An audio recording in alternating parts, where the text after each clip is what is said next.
husband, old Filth, Sir Edward, the great crag of a man seated above her on the patio, pretending to shoot rooks with his walking stick, a gin and tonic at his elbow, had quite simply broken his heart. Birds and beasts were important to old Filth. Donkeys, years ago his prep school headmaster had taught him about birds. It was birds and the language of the natural world, and the headmaster, whose name was briefly Sir, who had cured him of his awful childhood stammer and enabled him to become an advocate. His house, Dexter's, lay in a long, narrow dell off the village hill, bird-haunted and surrounded by trees. Beyond his gate, up the same turn-off and out of sight, Veneering's house stood at the top of the view. His taller, darker trees hung over the lane, but the rooks ignored them. Rooks, thought old Filth, choose their friends. They will only abandon a friend if they have foreknowledge of disaster.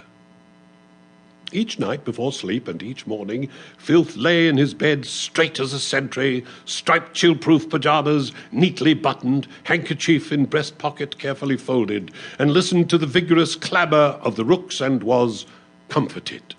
So long as he could hear their passionate disputations, he would never miss his life at the commercial bar. He did rather wish they had been cleaner birds. Their nests were old and huge, ramshackle and filthy. Filth himself was ostentatiously clean. His fingernails and toenails were pearly, chiropodist to the house every 6th week, £25 a time. His hair, still not grey but curly, autumnal bronze. His complexion shone and was scarcely lined. He smelled of Wright's coal tar soap, rather excitingly, a commodity beginning to be rare in many parts of the country.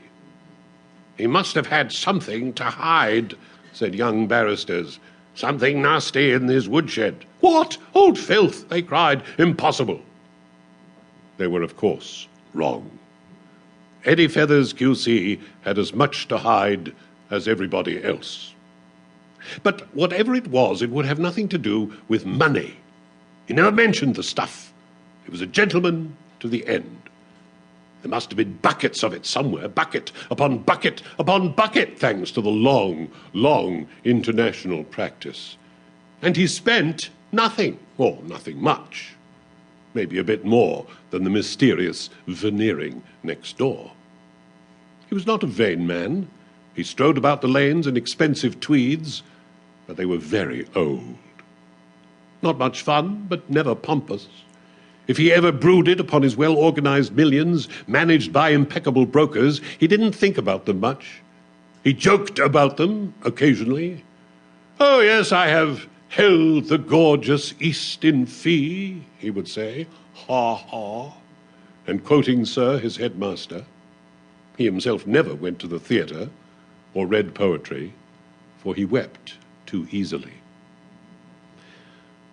After a time, a lethargy had fallen upon Feathers. He lost the energy even to think about moving house, and maybe the old enemy up the slope had begun to feel the same. They never met. If occasionally they found themselves passing one another at a distance during an afternoon walk in the lanes, each looked away. Then, after a year or so, something must have happened. It was never discussed, even in the village shop, but there were some astonishing sightings. Sounds of old English accents, staccato in the bluebell woods. It happened over a snowbound Christmas. Before long, it was reported that the two old buffers were playing chess together on Thursdays. And when Terry Veneering died during a ridiculous jaunt, foot in a hole on a cliff top on the island of Malta, and then thrombosis, Edward Feathers said, "Silly old fool, far too old for that sort of thing, I told him so," but was surprised how much he missed him. Yet he refused to attend Veneering's memorial service at Temple Church in London. There would have been comment